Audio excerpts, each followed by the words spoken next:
As we age, our skin becomes a little like an overused umbrella, thinner, less resilient, and far more vulnerable to the elements it once shrugged off with ease. Among the most persistent of those elements is sunlight, or more specifically, ultraviolet (UV) radiation. For older adults, navigating sun exposure isn't just about avoiding sunburn.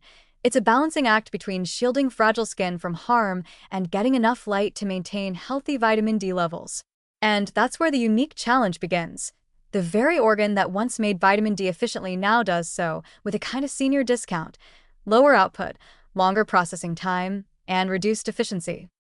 The biology behind it is both fascinating and frustrating.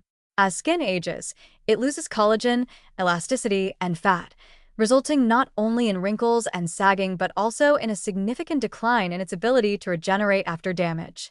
The epidermis thins, the dermal-epidermal junction flattens, and the number of protective melanocytes diminishes.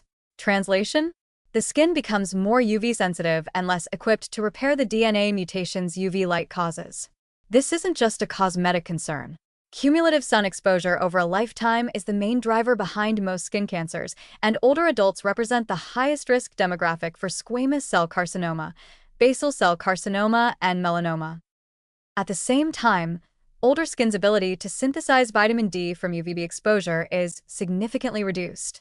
By age 70, the skin's vitamin D production capacity can be less than half of what it was at age 20. Combine that with more indoor living, medications that interfere with vitamin D metabolism, and sometimes a touch of chronic pessimism about weather or life, and it's not hard to see why deficiency is so common among seniors. The irony is rich.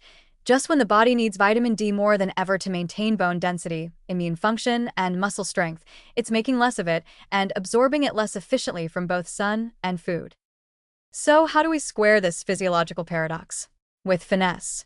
First, let's be honest. Recommending sunbathing for older adults is like encouraging a fire drill in a paper factory.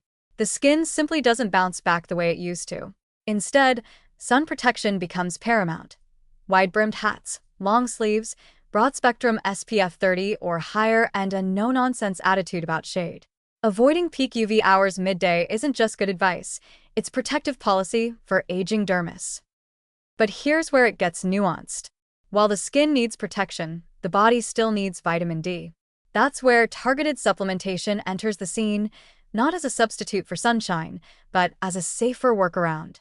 Most guidelines suggest that older adults get 800 to 1,000 IU of vitamin D daily, sometimes more if levels are low or if bone health is compromised. The beauty of supplementation is that it bypasses the UV dilemma entirely. No burns, no wrinkling, no awkward sun yoga in the front yard. Just a quiet capsule doing the molecular magic from the inside out. That said, there's still a place for gentle sun exposure, preferably in the morning or late afternoon, when UVB rays are milder. A few minutes on the arms or legs, 3 to 4 times a week, can be enough to give a vitamin D nudge without crossing into danger territory. The trick is moderation. Aging skin doesn't need to tan. It needs to survive with dignity and, ideally, without scalpel intervention. Ultimately, sun protection for older adults isn't about deprivation, it's about strategic conservation. The goal isn't to live in fear of the sun, but to navigate it with the wisdom that only age can bring. After all, you've earned your place in the shade. Let the vitamin D come in a bottle, and let your skin enjoy the luxury of not having to fight every ray. Aging may bring its challenges, but with the right strategy, sun exposure doesn't have to be one of them.